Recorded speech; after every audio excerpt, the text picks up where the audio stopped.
स्वागत है आप सभी का सी न्यूज भारत में और मैं हूं आपके साथ ज्योति श्रीवास्तव। वक्त हो चुका है बुलेटिन का। इस बुलेटिन में बात करेंगे छतरपुर की, जहां पनागर ग्राम पंचायत के सरपंच प्रकाश चौरसिया ने सद्गुरु नेत्र चिकित्सालय के सहयोग से नेत्र शिविर का आयोजन कराया।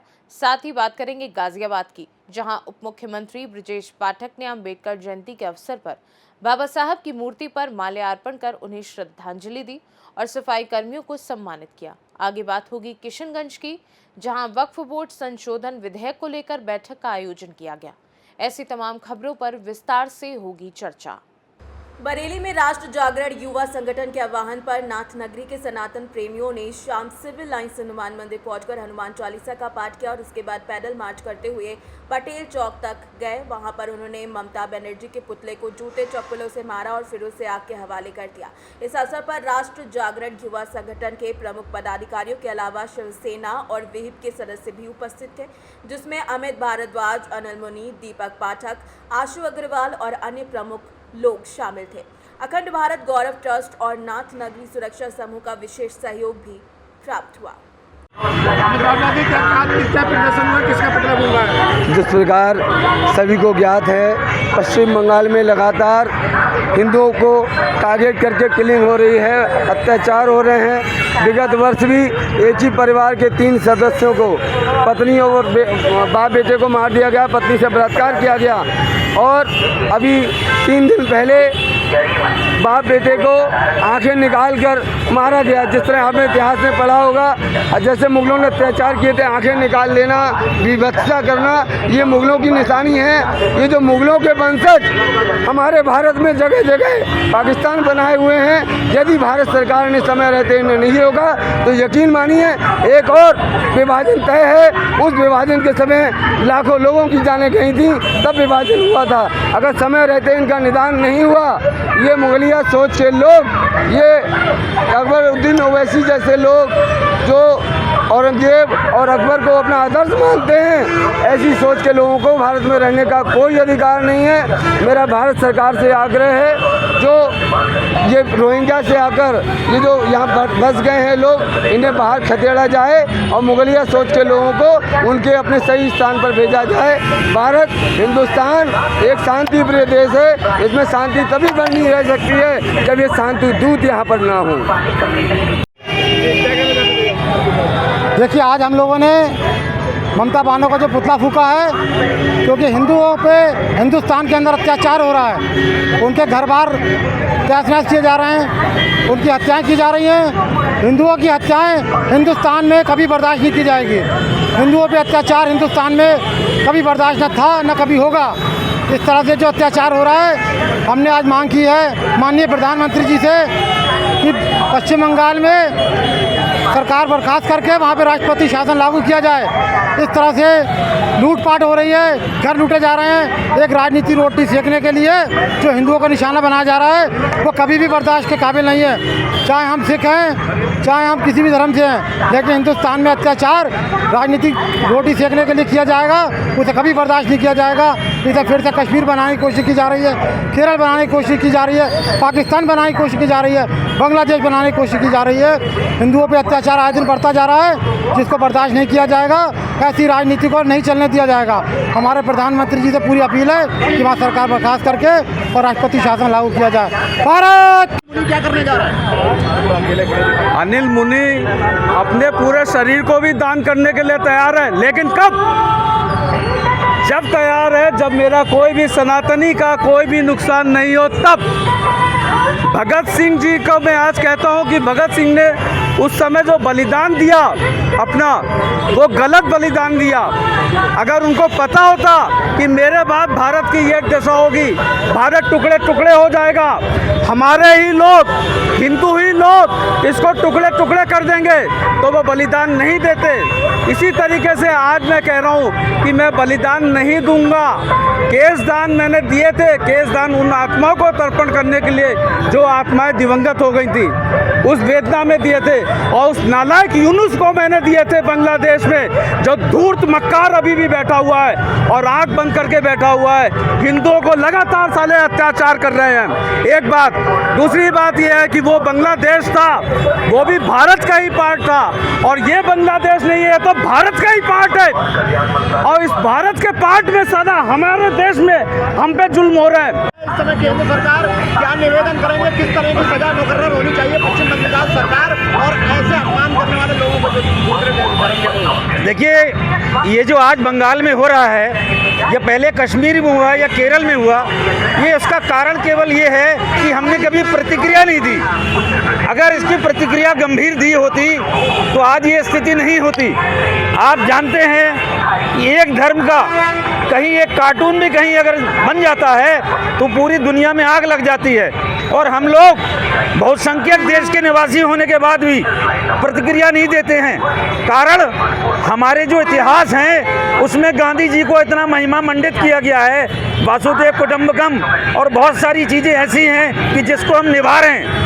ये बड़ी चिंता का विषय है कि पूरे विश्व में कोई भी देश ऐसा नहीं है जहाँ पर गांधी जी की प्रतिमा ना हो।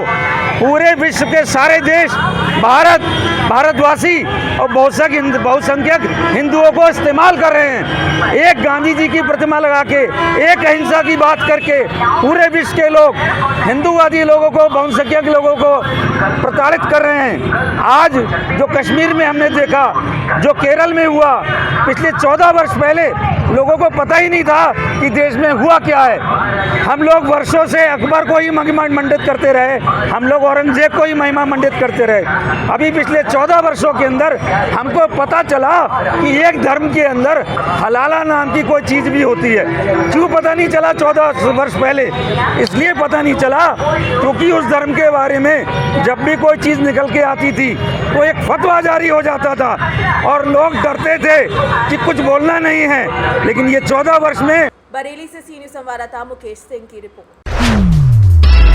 बरेली में समाजवादी पार्टी के विधायक और राष्ट्रीय महासचिव इंद्रजीत सरोज के एक बयान ने सियासी और धार्मिक हलचल मचा दी है। उन्होंने कहा कि अगर हिंदू मंदिरों और देवताओं में ताकत होती तो आक्रांताओं जैसे महमूद गजनवी और मोहम्मद गौरी भारत नहीं आ सकते थे। इस पर धर्मगुरु पंडित सुशील पाठक ने तीखी प्रतिक्रिया दी है और सपा प्रमुख अखिलेश यादव से सवाल किया कि अगर उन्हें हिंदू देवताओं पर विश्वास नहीं तो उन्होंने केदारनाथ मंदिर क्यों बनवाया। उन्होंने भगवान कृष्ण के चमत्कारों और ज्वालामुखी मंदिर की अमर ज्योति का उदाहरण क्यों दिया और इंद्रजीत सरोज को चुनौती दी कि वो मंदिर में आकर देवताओं की शक्ति देखें। पंडित पाठक ने मुख्यमंत्री योगी आदित्यनाथ से धार्मिक भावनाओं को आहत करने वाले बयानों पर सख्त कार्रवाई करने की अपील की।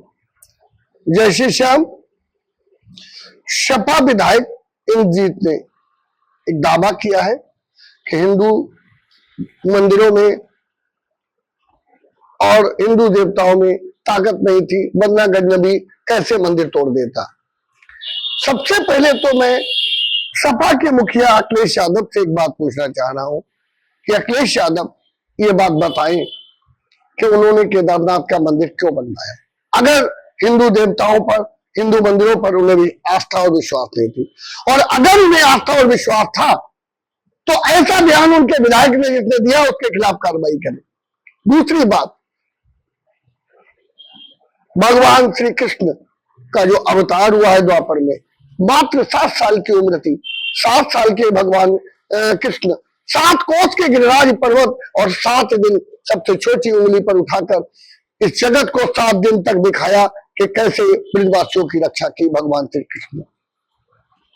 ज्वाला जी की जोत जो जगत प्रसिद्ध है, अकबर राजा था, अगर सत्ता में ताकत थी तो वो जो जोत बुझा के देख लेता, नहीं बुझा पाया, आखिर में ज्वाला मैया के सामने से झुकना पड़ा। तो अगर सत्ता में ताकत होती तो इन देवताओं के आगे झुकते नहीं जाते, इसीलिए झुकते हैं। इंद्रजीत को समझाइए अखिलेश यादव जी, अन्यथा इंद्रजीत में अगर देखनी है तो वो एकमात्र सुशील पाठक के पास आ जाए और वो इस मंदिर में बैठ जाए, हम उसे दिखा देंगे हिंदू मंदिर और हिंदू देवताओं की ताकत को। इसलिए निवेदन है इस पर कार्रवाई की जाए। माननीय योगी आदित्यनाथ जी से मैं निवेदन करता हूं, ऐसे मानसिक रोगियों का या तो जेल में या पागल खाने में इलाज होना चाहिए, अन्यथा हिंदू धर्म मानने वाले हम लोग चुप नहीं बैठेंगे। अगर कार्रवाई नहीं हुई तो हम अनशन पर भी बैठने पर मजबूर हो जाएंगे। जय श्री श्याम, जय साई राम। बरेली से सीनियर संवाददाता मुकेश सिंह की रिपोर्ट।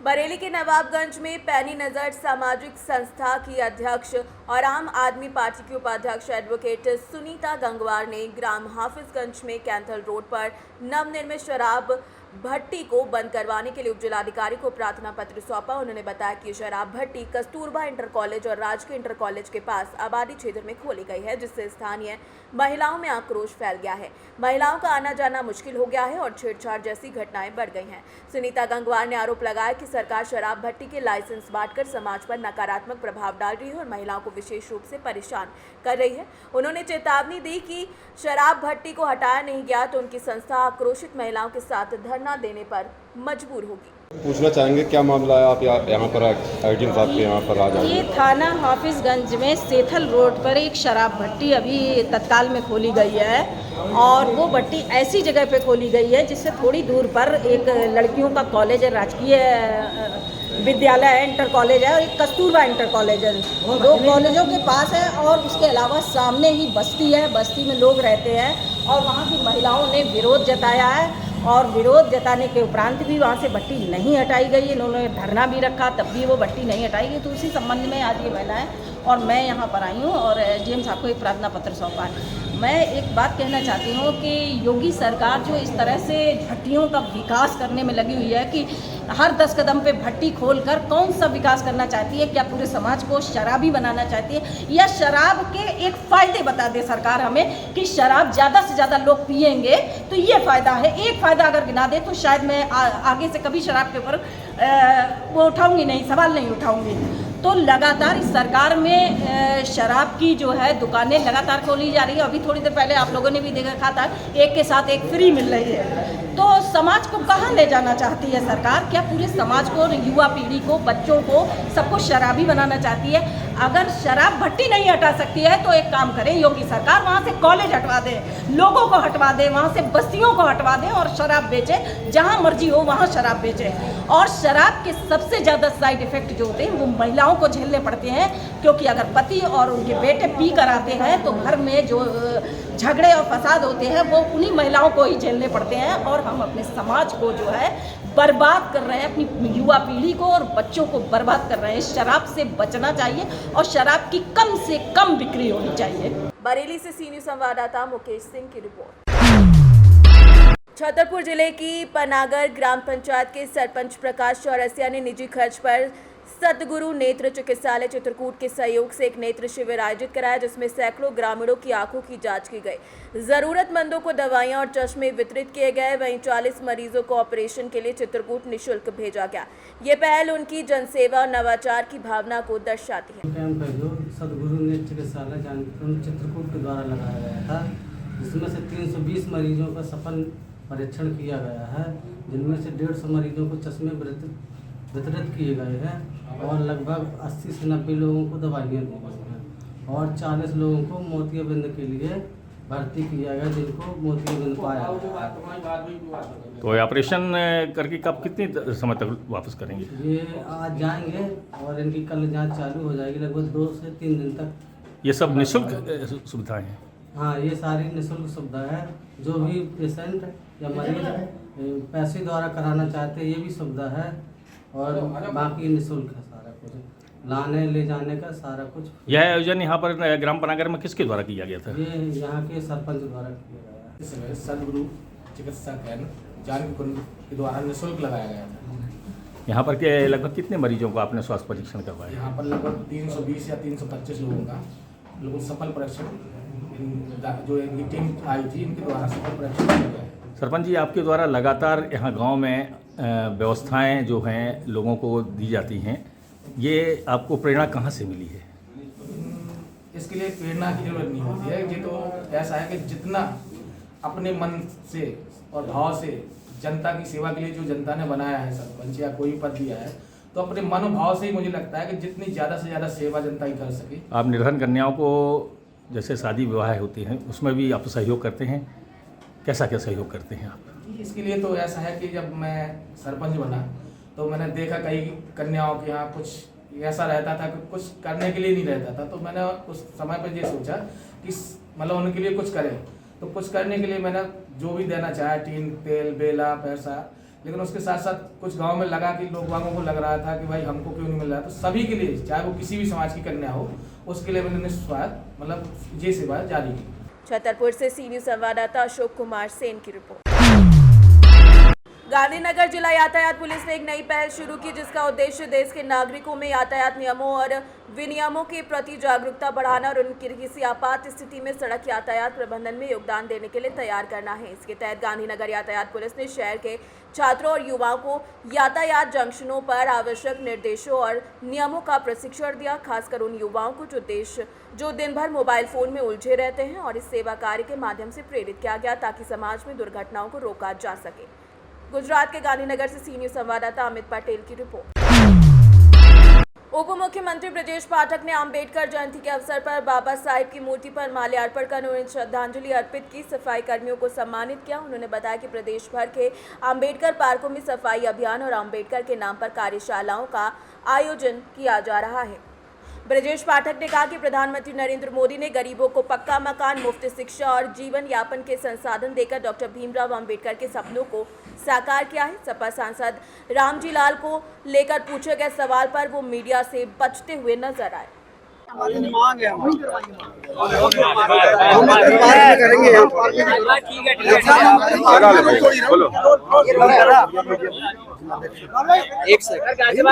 बाबा साहब की जन्म जयंती के अवसर पर भारतीय जनता पार्टी नेतृत्व ने निर्णय लिया है, पूरे उत्तर प्रदेश में, पूरे देश में हम सभी बूथों तक जाकर के बाबा साहब की जन्म जयंती को धूमधाम के साथ मनाएंगे।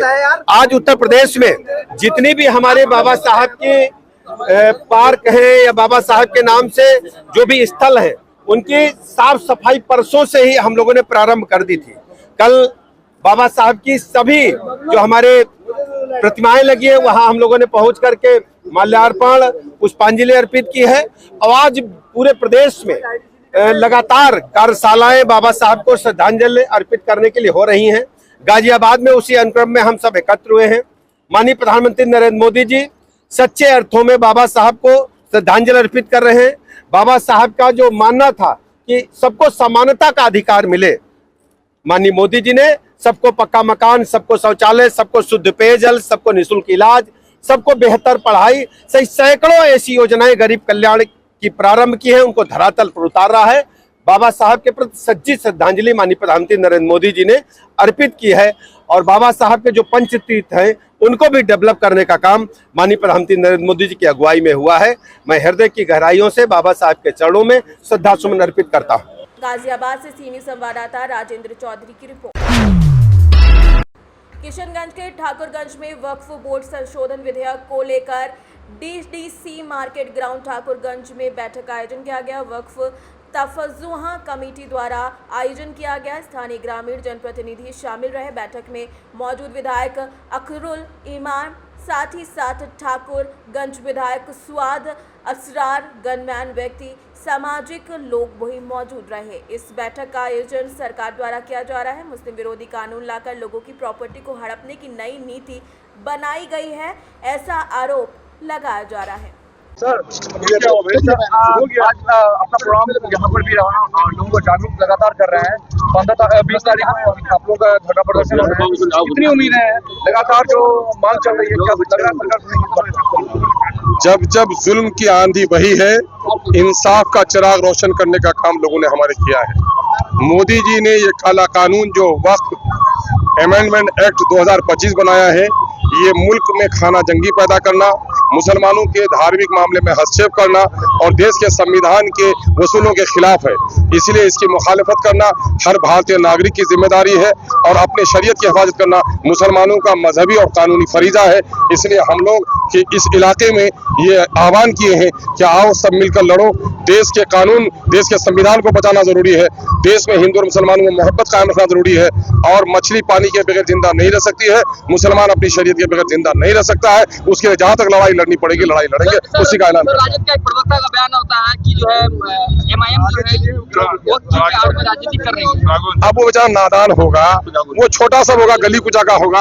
अब मुश्ताक साहब राजद का नेता नहीं है। सर प्रवक्ता है सर। अब प्रवक्ता होगा, अरे सर प्रवक्ता का मतलब थोड़े होता है कि उसको पूरी अकल हो जाती है, उसको अकल है ही नहीं कि इसमें राजनीति इसमें नहीं होती है, बल्कि उसको ये कहना चाहिए कि वो तमाम तर लोगों को, क्या मिस्टर ओवैसी से भी बेहतर कोई इस मुल्क के जुल्म के खिलाफ बोल सकता है क्या? उसने बिल को फाड़ा, लोगों को जागरूक किया है। कुछ लोगों का मामला ये है कि वो मुसलमानों का वोट चाहता है, वो समझता है कि इंसाफ की बात कोई करता है तो डर लगता है। ये चमगादड़ समझते हो, चमगादड़ जब सूरज निकलता है तो अंधा हो जाता है। कुछ जालिम लोग हैं, जब सच बात कही जाती है तो उनको तकलीफ होती है, और न जाने प्रवक्ता कौन।